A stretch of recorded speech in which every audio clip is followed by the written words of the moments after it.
Meteorologist Michelle Muscatello with your live Pinpoint Doppler 12 Futurecast. We saw a bunch of kids outside playing in the snow a little bit earlier. Even our own reporter, Rolf Buteau, was picking up a snowball, and this is really the kind of snow that you can pack very easily and lob at your photographer. Yeah, with that heavy, wet snow, so easily packed and easily condensed down. And, of course, we continue to watch it pull away, and now dealing with a stretch of quiet weather that is ahead for us over Rhode Island and southeastern Massachusetts now.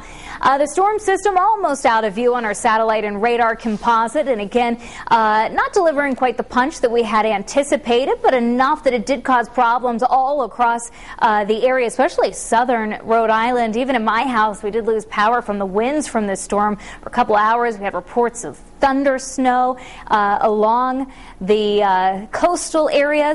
This is a view again from the satellite from yesterday at about midnight, where the heaviest of the snow was starting to wind down, but it was right in this area where again we saw a very heavy snow band. And we used all of the tools at our disposal to try and get the best forecast possible for the area. And most of our computer models showed this band of very heavy snow pushing inland enough that it would cover most of our area. And that heavy snow band just never moved beyond the south coast. And that's why we ended up with those lesser amounts. Now, a foot of snow fell across Long Island Sound. We even got some close to 1 foot totals across our some of our coastal regions. But most of us came in with as few as a couple of inches of snow at the airport and in downtown Providence, to as high as about 8.5 inches. Even some isolated reports of 11 inches around the Exeter area. Power outages, they were all over the place, again, including at my house in Bristol, where we were without power yesterday evening for several hours. Now the winds have died down enough that we're not at risk of any damaging winds, but still seeing some gusts around 20 to 25 miles per hour, as high as 30 miles per hour out over the Cape, Nantucket right now. And the winds will stay brisk right through this afternoon and this evening, even a little breezy tomorrow as well. Here's what our weather spotters have to say. Bob in Fall River, 37. He says bright sun. He's starting to do a little melting. Brad in Cumberland at 36 degrees and 2 inches of snow.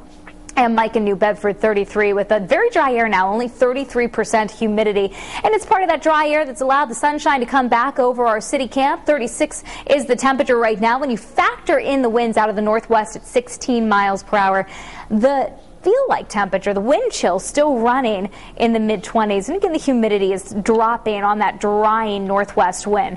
There are two things going on. Storm system is pulling away. High pressure is building in from our west. This high is going to help keep us storm-free over the next couple of days. This afternoon, just sunshine and a few clouds at 33 to 38. So we factor in that sun and the temperatures above freezing, and we will see a melting day at the coastline. Mostly sunny in Coventry, still with those northwest winds at about 10 to 20 miles per hour.